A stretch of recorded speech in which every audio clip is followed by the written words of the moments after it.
So an interferometer works through the interference of light. And what happens is light can be modeled as a wave. And if I imagine my hand being the peaks and valleys of a wave that you might see, for example, on water, it's not much different, but a wave comes into the optical instrument and then is split into two paths. One goes one way down one arm and the other goes the other way. And then they reflect and then they come back. And the interesting aspect of an interferometer is one arm is longer than the other. And then they come back, and because one has gone further than the other, they may or may not line up exactly when they come back. And sometimes they line up exactly, and then we get a bright signal out of the interferometer. And sometimes they completely cancel each other, and then we get a dark signal out of the interferometer, or you can get something in between. Now the magic in this, in building interferometers, is they can be used for a variety of different purposes, but what we use them for is to very precisely measure the wavelength of light, or the separation between the peaks and the valleys of the signal. So if I have one signal that comes in and they overlap exactly, remember one goes further than the other, then you introduce light that has a slightly different wavelength, and they go through this different path, they can come back and completely cancel each other out. So it turns out to be a very sensitive way to measure the wavelength of light.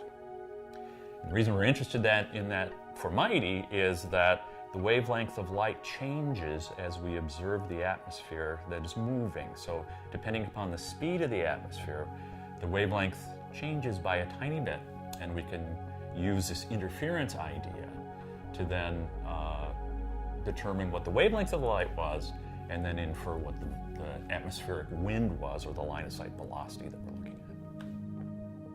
So the MIGHTI instrument is the wind and temperature instrument on the ICON mission. It measures the bulk motion of the atmosphere, or wind, between about 90 and 300 kilometers altitude, and temperatures in the lower part of that region between, say, 90 kilometers and 105 kilometers. It has two identical sensor components. They look 90 degrees from each other. One looks 45 degrees from the spacecraft velocity direction, and one 135 degrees from the velocity direction of the spacecraft, in order to get both the wind velocity and the direction of the wind. It's just the movement of the atmosphere, same thing as we experience as wind down here, except for the winds are generally much faster up there, and there's very little atmosphere, so the pressure is very, very low. So those are the two major differences between what we think of when we say the word wind here and what we experience up there, or what the instrument sees up there. So these altitudes, the thermospheric altitudes that the ICON mission is investigating, are typically too low for satellites to fly in, and too high for weather balloons to get to, for example. So we need to use remote sensing techniques to get the information at the right altitudes. And the atmosphere actually helps us doing that, because there is something called an air glow.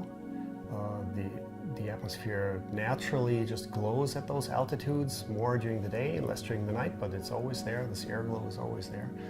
And by just looking at the color of this air glow, we can find out about the wind and the temperature, actually. So it's the atmosphere, in a way, it's helping us to understand how it is behaving by sending out this air glow. And if we build the right instruments to look at particular aspects of the color of the air glow, we can get the information that we want.